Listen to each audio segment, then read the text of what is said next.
techeles, a very interesting sugya. It's very close to many people's hearts. People are very passionate about it. And this blue wave really started about 30 years ago, at the late 80s. It became a big push. People decided they're going to bring back the mitzvah of techeles. We became the mitzvah of tzitzis b'shleimusa. A few months ago, I was listening to a shir from one of the supporters of the new techeles, and I found it very, very convincing, perked my interest, and I started to wonder, why taka don't people take it more seriously?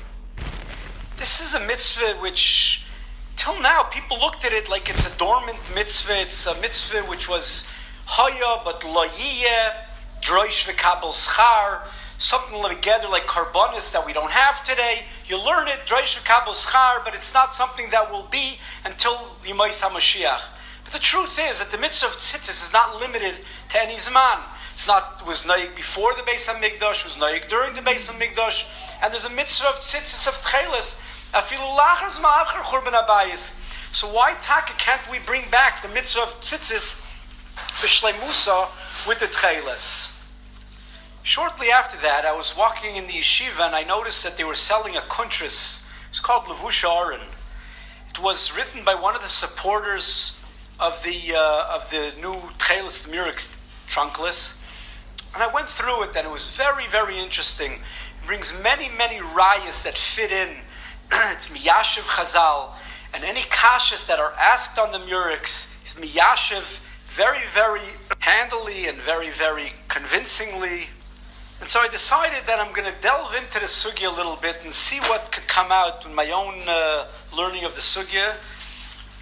And a couple of weeks later, I was traveling with my brother from Lakewood to Montreal. It's about a ride each way is just about 7 hours. Together it's 14 hours sitting in the car. And I asked my brother if he could bring along as many shiurim as he could on the techeles, pro, in favor, against, misnagdim, chasidim. And so we sat in the car and we listened to probably over the 14 hours, probably listened to over 10, 11 hours worth of shiurim. I would say probably 80% of them were in favor of the techeles. There were a number of shiurim that were misnagid to it. There was a shir from Rabbi Reisman, a shir from Rabbi Asher Weiss. But they each had very serious good tainus, and they had good kashas, and they were miyashiv them, seemed pretty, the yeshuvim were very, very compelling, very comfortable, tirutzim. And I figured, like, what is it? Is it the right techeles? Isn't it the right techeles? I mean, those who were misnagid to it like it's 100% not the techeles. And the others held that it was almost without a shadow of a doubt, it's 100% the techeles.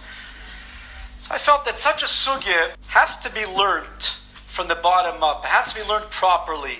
It's no different sugya of techeles than any other sugya in Chazal, any other sugya in Shas, any other sugya in Paiskim. You have to start from the Gemara. There aren't so many Gemaras, but you have to start from the Gemara and move into Rishonim, into the Achroinim, into the Paiskim, into the Rabbanim, the Gedolim, and see. And that's what I decided to do. I'm going to start learn the sugya and let the chips fall where they may.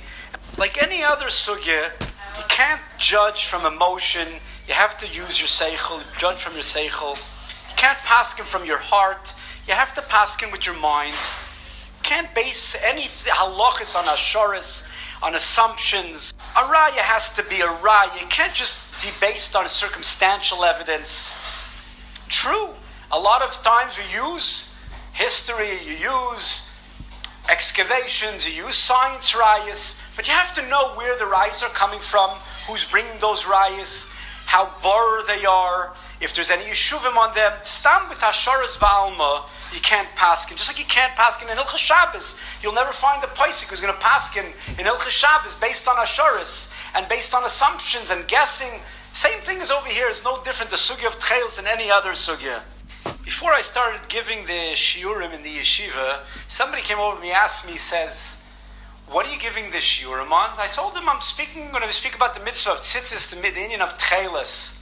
So he says, "No, you're pro techeles or you're against techeles?"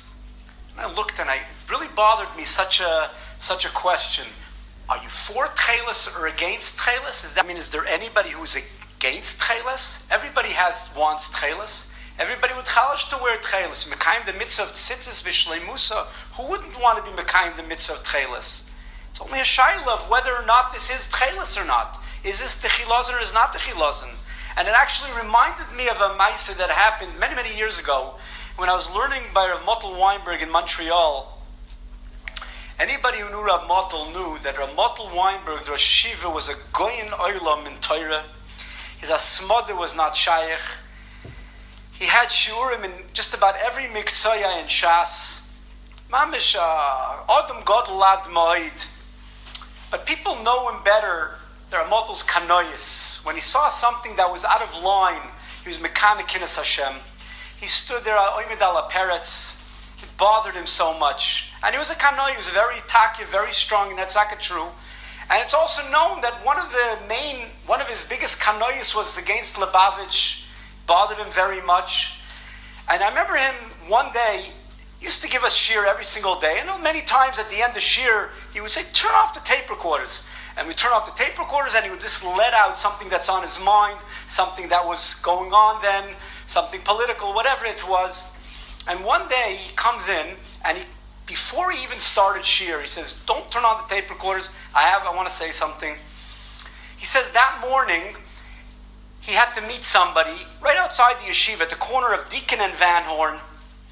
And he's waiting for somebody to meet somebody. And an Alter Yid walks by. And he looks at the Rosh Yeshiva and he says, Favos vart Rosh Yeshiva? So Rav Motel looks at him, he says, Ich vart for Mashiach. So this Alter Yid looks at him very confused and he says, Du bist euch der Lubavitcher? And he says to us, Rebbeinu Shalom, Lubavitch has a monopoly over Mashiach?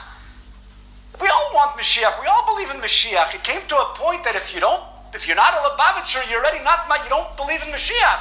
And if you believe in Mashiach, you must be a Lubavitcher. There's nothing more further than the truth to that. Everybody wants Mashiach. Everybody says Ani Mamin B'Emunah Shleima. Same thing over here. It's not a matter of vexers, anti-vexers. Those feel that everybody who vexes is naive, and they feel that anybody who doesn't is naive, and they don't know what they're talking about. They're 100% wrong, and they're 100% wrong.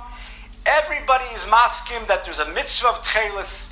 Everybody believes B'Emunah Shleima one day will have the techeles back, and everybody wants, for real, to wear the techeles and to be mekayim the mitzvah b'shleimusa, whether or not you're maskim that the new techeles is real techeles or not real techeles, that's irrelevant.